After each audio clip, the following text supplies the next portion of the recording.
Welcome to Cheat Code Nutrition, the podcast where science meets strategy to help you decode your body and unlock next level health. I'm your host, Ellie Young, functional nutrition practitioner and genetic testing nerd, here to guide you through the real root causes of fatigue, stubborn weight, hormonal chaos, and mystery symptoms the traditional system shrugs off. Whether you're optimizing for longevity, performance, or just want to feel like yourself again, you're in the right place. Around here, we don't guess, we test. We use functional lab work, genetic nutrition, and a no BS approach to precision wellness that works with your body, not against it.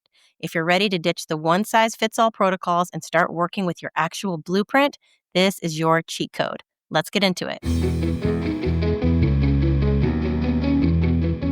Welcome back to Cheat Code Nutrition. It is week 2 of Sober October 2025, and either you made it through your first weekend or you didn't.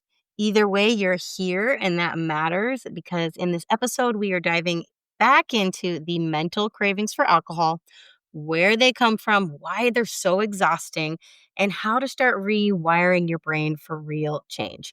We'll also tie in functional nutrition at the end of this podcast to boost dopamine and serotonin, and wrap up with a lot of practical tactics that are going to help carry you through week 2, because I get it. I have been there. It is not easy. So don't quit. Don't quit just because, you didn't make it through this first weekend, right? Like, I drank 9 times my first attempt at a dry January. But I had little glimmers of feeling so much better that I really want you to hold on to those. If you made it a few more days this week than you normally would have, that's progress. We are not looking for perfection. Okay. That is way too big an ask. And it's also, um, it's tricky for the brain to attach to some idea of never, right? We are just focusing on right now. And that's what these tactics are going to help you explore and work on. So, um, really, how I want you to think about this is, what did I learn about myself and about the nature of my cravings, about the nature of the thoughts that come up, the environments I'm putting myself in? How did you feel also when you did start drinking? Now that you've kind of made this promise to yourself that you're trying, a lot of times we feel like, oh, we let ourselves down, and there's this shame spiral. And then you're so much more aware too of how you feel post drinking, or maybe how you feel while you're drinking. Like, did this deliver what I thought it was? Did it bring me all this joy that I thought I was lacking? Did it really help me connect in these ways? Like, you are turning on your awareness to your relationship to alcohol, the substance, the culture, the narrative. And I want you to just really just continue to pay attention to that without any judgment or shame of yourself. Just lock in on observing what is actually going on. Okay. And we're going to talk about the mental cravings. This is not just willpower. Mental cravings are stemming from subconscious programming, right? This is from your upbringing. This is the cultures we live in. This is the media. Mental cravings are exhausting because they are subconsciously driving you to do a behavior, the drinking behavior, that you've consciously decided, hey, I'm going to try to stop this. I'm going to take a break. I'm going to do something else, right? You're consciously doing that, but your subconscious is just tugging at you in all these different ways, right? Some of the most common subconscious beliefs are, I need alcohol to have fun. This can come at us in so many different ways, right? Or I can't relax without alcohol. I can't unwind. I can't, let down my guard, be social. Or maybe I can't get through this. I straight up can't get through this difficult moment in my life. It's too painful. I just want to check out. I just want to not think, right? And in between all of these, those are probably the most common, but in between all of those are just a million different variations of those beliefs, right? Constantly pulling at us, tugging at us, trying to convince us that a drink is the answer, right?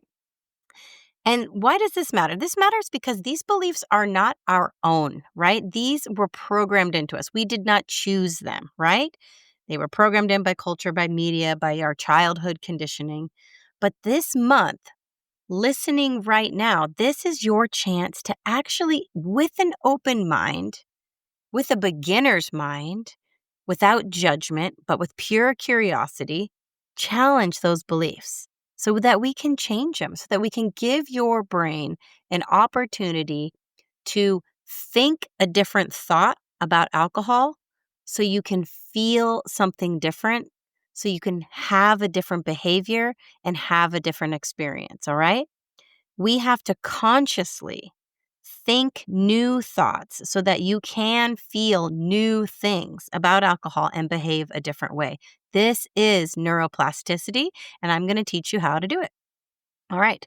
Now, the very basis of neuroplasticity, I use a method that I have developed, but I've adapted it from a bunch of different stuff. It's not mine, but this is the version of it that I use, and I call it the AIRE Method, AIRE. Um, so I'm trained with this naked mind, Annie Grace, and she, I think, calls it the ACT method. So I've just kind of tweaked it and made it my own in my own way, but that's where I got it. And she also got it from somebody else that she adapted. So first of all, it's step one. The A is awareness. We want to create awareness of the belief. And belief is kind of tricky for people because, like, what are my beliefs about alcohol? It's really just what is the voice that pops up in your head, the thought that is triggering the craving? Like, ooh, a drink sure sounds good right now. Like, oh, it's been such a hard day. I deserve a drink. You look for this language, look for this subconscious when you're talking to yourself of poking its little head up and saying something about why a drink sounds good, why you should be drinking right now. That is just the awareness. We're just turning on the lights and saying, huh, what am I telling myself right now about alcohol right now? I'm somehow on some level believing that alcohol is going to make this situation better, whatever it is. We are after a change of state, and often we believe alcohol is the key to changing whatever state of being we're in to this superior, better state of being, right? So that's just the awareness. Huh, oh my gosh, call it out. Say it out loud. Look, I thought a drink was going to do this for me right now. Isn't that interesting? Right? So then we investigate that belief. Is it really true? Is that factually true that alcohol is going to help relieve my stress? Is it true that alcohol is going to make me have a better time? Like, can we actually prove these things factually, scientifically? No, right? And then you can get really curious about, like, where did this belief come from? Why do I think this, huh? And then you just kind of look back in your past and you see all the ways alcohol has shaped you, all the messages you've been fed, all the culture.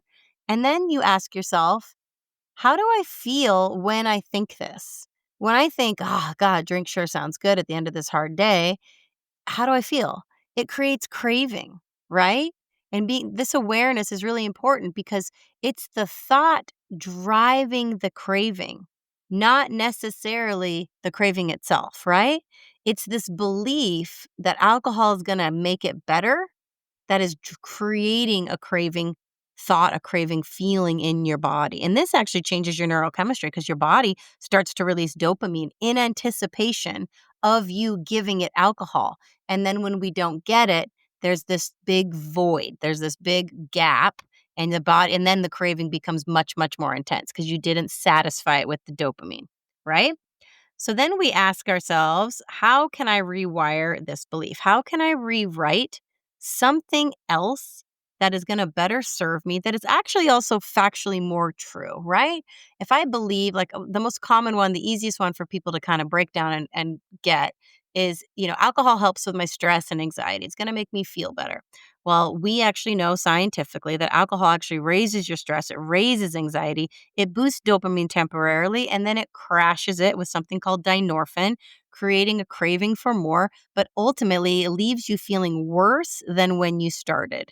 And that triggers adrenaline and cortisol trying to compensate for that low feeling. So you're left feeling lower and more rattled, more anxious than before. This is scientifically a fact. So once you know that the belief I've been telling myself that alcohol lowers stress and anxiety isn't factually true, and it's not helping me. When I think that, it makes me crave alcohol. What could I think differently? How can I rewire a different belief, right? And so you have to start telling yourself, alcohol does not help with my stress and anxiety. It makes me worse. It makes it worse, right? Say that over and over and over again. What does help with your stress and anxiety? Oh, like, getting outside, getting some fresh air, exercise, a lemon water, a really delicious mocktail, connecting with my friend, going and seeing the sunset, awesome music, right? Cozy clothes, a bowl of popcorn with Tabasco sauce. I'm talking about all my favorite things here. But when you rewire a new belief and you give your brain to stop the train in its tracks on that drinking pathway and go, wait a minute, that belief is wrong. It's not working for me. It takes me down a craving path. And you give yourself that little pause to hop on a different pathway. And it's a clunky pathway. Don't get me wrong. You are just forming it. But you give yourself this space to do a different behavior, to think something differently about alcohol so that you can feel something differently. And why do we do anything? Because we feel like it. And if we feel like alcohol is going to make our anxiety worse, I'm not going to drink it. If I feel that taking a walk around the block with a mocktail and my dog and my friend is going to make me feel better, I'm going to do that. Right? But you have to create that space and that opportunity in that habit loop in your brain in order to do it. We have to interrupt the autopilot nature of this habit loop and get really, really intentional. And the last step of this is to evaluate that belief, the E. So we have awareness of the belief. We investigate it. Where'd this come from? How does this actually make me feel and behave when I think it? Then we rewire it, rewrite it, program a new belief in, and then we evaluate. When I think this new belief, how do I actually feel? How do I behave? Oh gosh, look at that. I'm thinking something differently about alcohol, and now I'm experiencing something differently, and I have this window to act and behave differently. And all of a sudden, you've created this new pathway. It works. This is neuroplasticity. You just have to do it. You have to write these things down. You have to catch yourself in the moment, jot it down, say it out loud, talk to somebody about it, go through it with them and be like, here's a common thing I was thinking about alcohol, right? Um, and so it's not just our thoughts though. That's really what's going on mentally with you. That's where that mental craving is coming from. But these mental cravings get triggered by our environments. So cravings aren't just in your head, they're in the environment when you show up. And again, this is all tied to the brain though, right? Certain people, certain times of day, certain stress triggers, certain locations, weather, seasons, holidays, you name it, right? These are all cues to drink. This is part of the cue, craving, response, reward loop. This is the brain. This is how it works. And alcohol has about a bajillion different cues in your brain, right? We have so many routes to drinking. We have so many roads and they all lead to drinking. It's so interesting, right? Like, oh, we're trying to have fun. That road leads to alcohol. What do we do? Oh, we're trying to relax. That road leads to alcohol. Oh, we're trying to connect, socialize, check out. Like all the roads are leading to alcohol.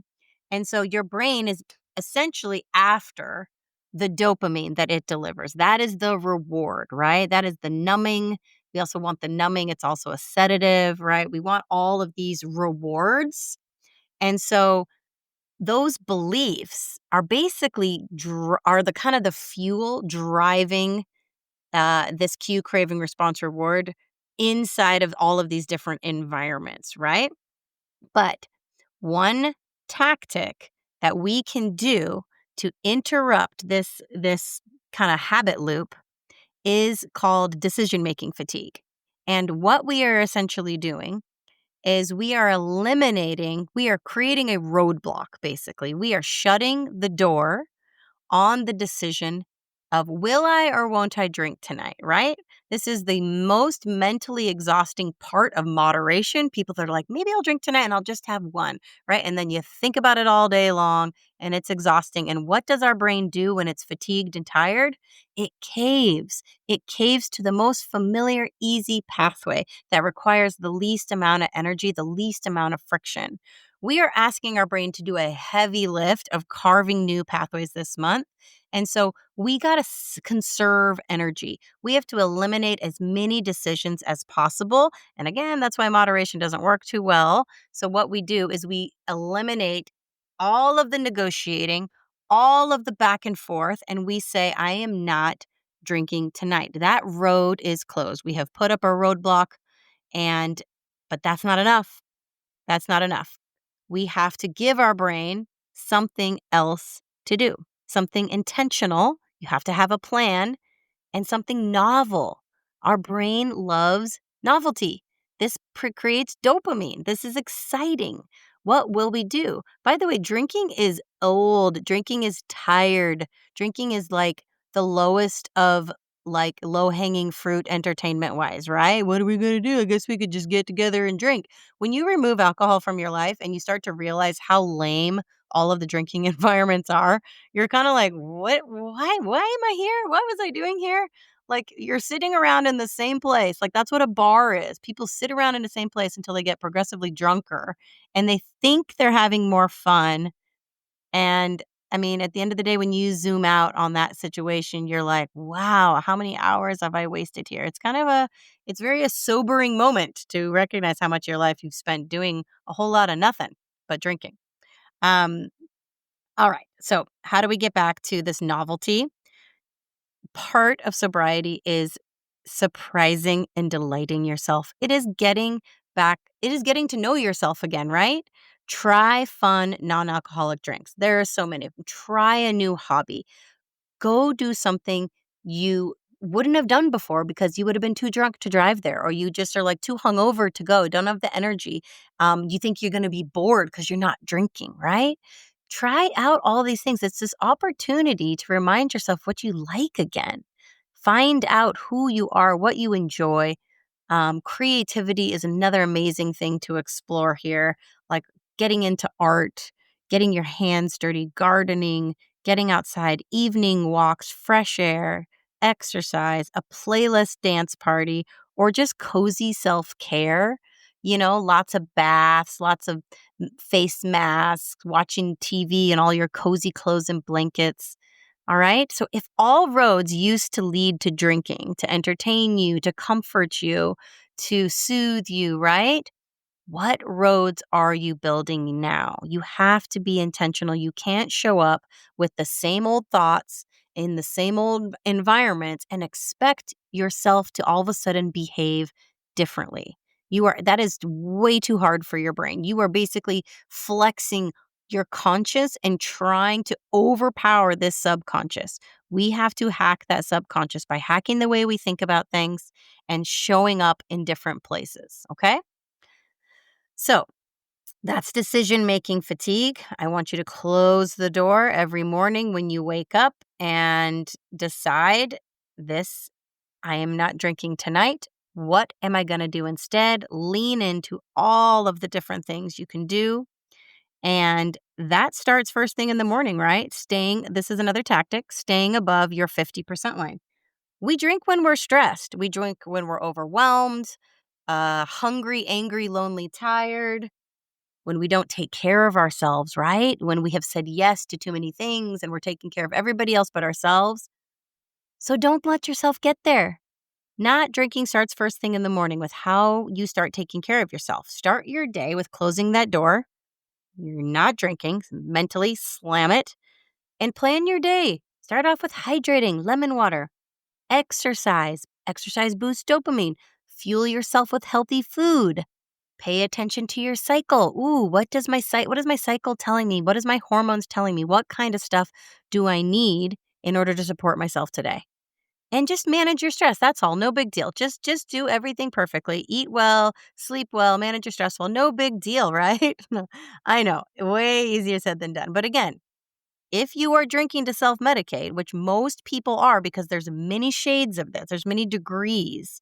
Even the people who say they're the most benign, easy peasy drinkers, I could take it or leave it, they are taking it in a way that is self-medicating. Oh, I just wanted to relax on vacation, right? So basically, what we are doing is we are relearning how to comfort ourselves, how to manage stress outside of the wine bottle. Walking. Walking is so simple and so effective. Good music, connecting with a friend, dark chocolate, cozy clothes, a show at the end of the day with some spicy popcorn. That's always my favorite. Snuggling your kids, your dogs, your partner, indulging your senses. And just remember, life is going to happen. Hard things are going to happen. And we know alcohol is the easy button, but when shit hits the fan, we have to be prepared to have a different plan. Okay? So, how we take care of ourselves daily so that we don't get to a place where we feel like we have no option but to drink. You will hear every excuse, and everyone will probably encourage you to drink and will justify it with right along with you. Oh, you deserve a drink. It will be so easy. But I know if you are listening to this, that is not what you want. You want a better life than alcohol provides. And every time you take good care of yourself and you don't drink, you are investing in your wellness and your resilience and your ability to grow, strengthen, and learn from these experiences rather than just numb them. All right? So, part of taking care of yourself, especially in this moment in time, Sober October, where you are doing your absolute best to get alcohol free, is to focus on your gut health. Okay? So, this is where all your neurotransmitters, all of your feel good dopamine and serotonin are, right? And when we are giving our gut a break from alcohol, you have this incredible opportunity to restore it. So before I go any further, though, I have an amazing guide. I just remembered. It's called How to Heal Your Gut After Alcohol. It's free on my website. Go to mycheatcodenutrition.com and click on free resources at the top, and you can get that free guide. That way I won't bore you with all of the fun things you can do to heal your gut. But I'm going to get into a few things here. This is the functional nutrition part of the podcast. So get your pens and papers ready. There's a lot of good stuff here. I'm going to teach you about how to heal your gut right now, and why this moment in time is so perfect for boosting mood when you are when you're kind of in that withdrawal part of, hey, I used to use alcohol to feel good, to help myself relax and have fun. How do I do that now? Well, all of those neurotransmitters are made in the gut, and alcohol actually was killing your microbiome. So we're going to help restore it and get those gut mood boosting microbes back in action. Okay. So when you feed your gut microbes with fiber, they ferment into what's called short chain fatty acids. Okay. So the microbes, this is your microbiome. We are feeding it fiber, and it's going to help it. Basically, these microbes poop out what's called short chain fatty acids, right? It's kind of the byproduct of them fermenting this fiber. These are mainly butyrate, propionate, and acetate. These aren't just fuel for your gut cells. They're powerful messengers that actually travel throughout the body, and they even influence the brain. So butyrate in particular, this is one I talk a lot about with my gut clients. It helps reduce inflammation, it repairs the gut lining, and it even crosses the blood-brain barrier to support genes that make something called BDNF. This is basically a compound. A lot of people joke that it's called like Miracle Grow for your brain. It helps to grow new connections and stay resilient. So again, when alcohol is around, it is killing off these microbes that help you make butyrate. And butyrate is doing all these amazing things for healing the gut and helping make BDNF to actually help your brain stay resilient.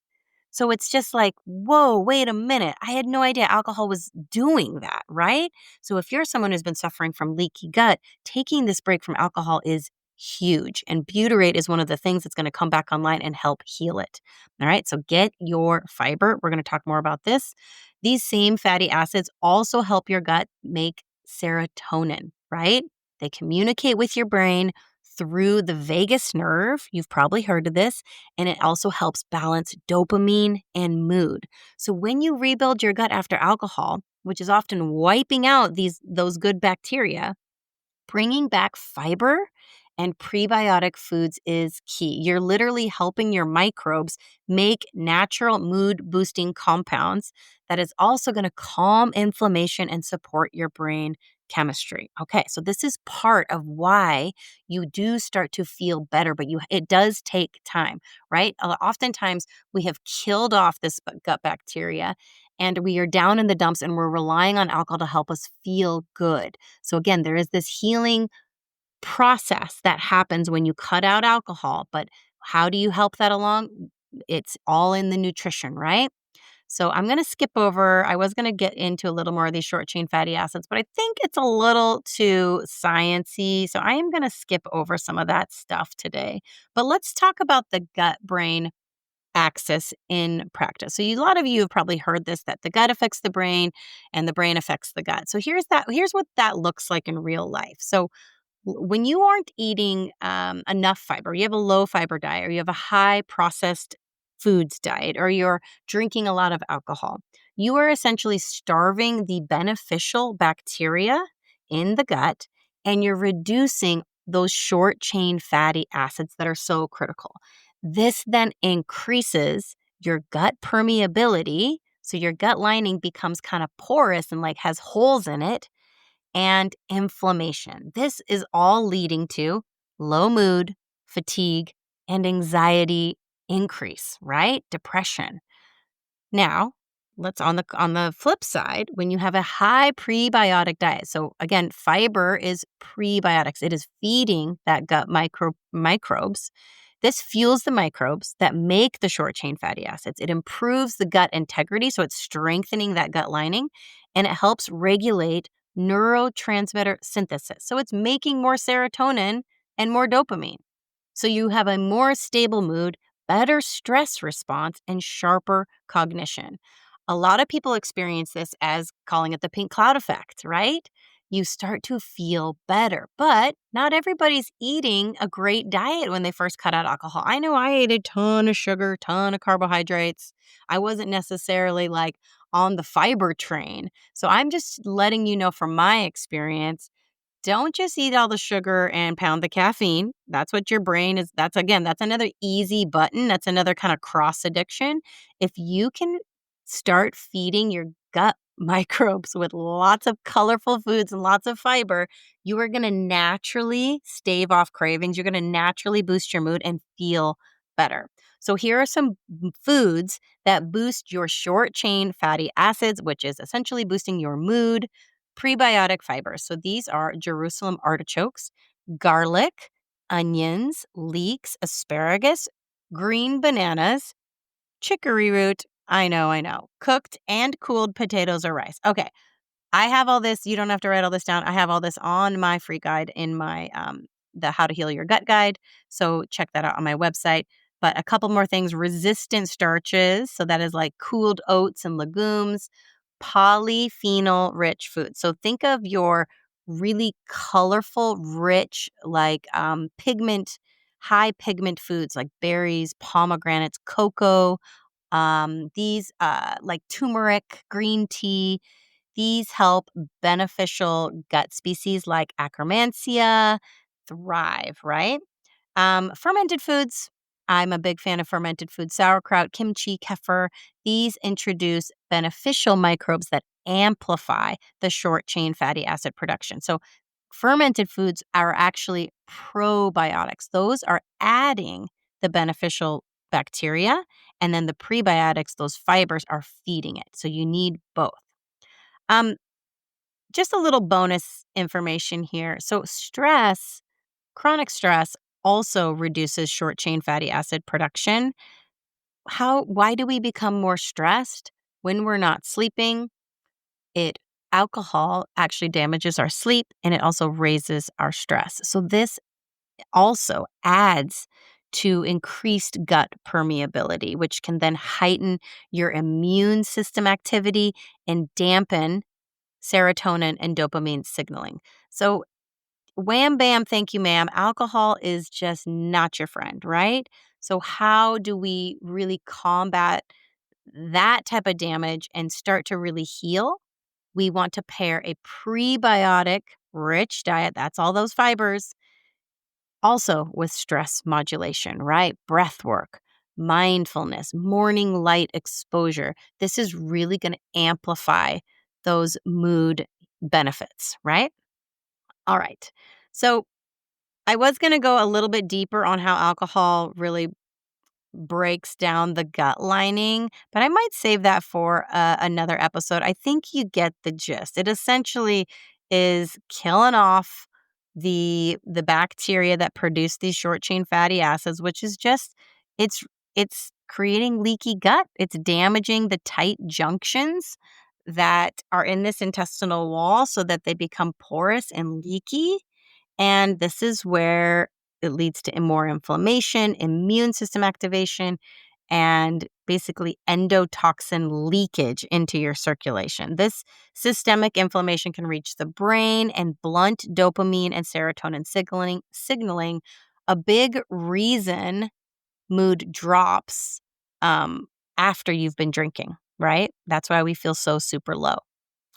Um, the good news is this is a recovery opportunity. I want you to really recognize that you're doing so much more than just giving up alcohol. You are quite literally healing your body, and your body is thanking you right now. The good news is that short chain fatty acids in the gut, they bounce back really quickly with the right nutrition and microbiome care. Within a few weeks of increasing your prebiotic fiber and fermented foods, short chain fatty acids are those producing species can like rebound.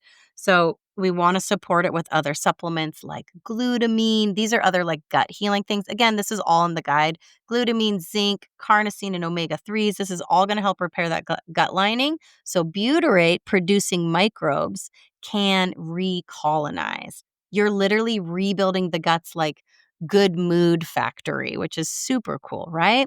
So basically, in short, alcohol is depleting your short chain fatty acid producing bacteria. It damages the gut barrier and it dulls the gut brain connection that supports mood, motivation, but with a little fiber, some, polyphenols and stress balance, you can restore your short chain fatty acids and with them, your mood, chemistry, and resilience. So in short, quick tips: load up on prebiotic fiber, colorful veggies, fermented foods, and polyphenols. Avoid overdoing the sugar and caffeine. It's normal at first, but they are going to crash your mood and kind of do a number on your gut health. And go download my free gut healing guide on my website. It has all the deets. You can print it, put it on your fridge. And the truth is, when you support your gut, you are supporting your mood, and that makes cravings so much easier to manage, right? Last but not least, do not do this alone. Get support. Accountability is magic, okay? Invite a friend, join a community, follow inspiring quit lit accounts. You can check out me online at Find Myself Free. You can also check out my coaching offers at mycheatcodenutrition.com. This is concierge style functional medicine and genetics based wellness planning.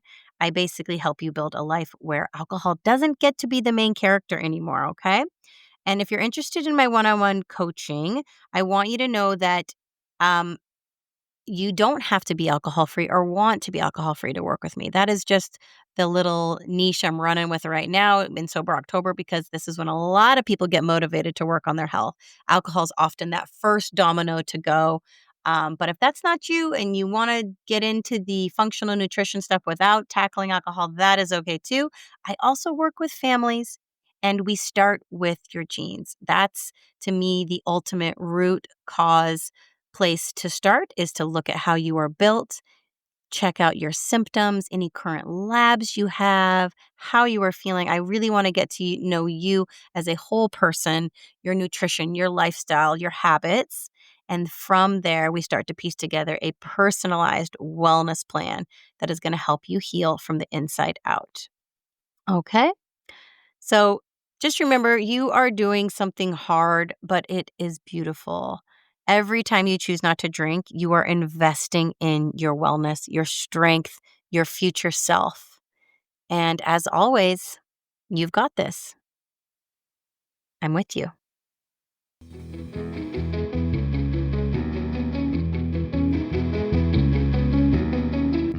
Thanks for tuning in to Cheat Code Nutrition.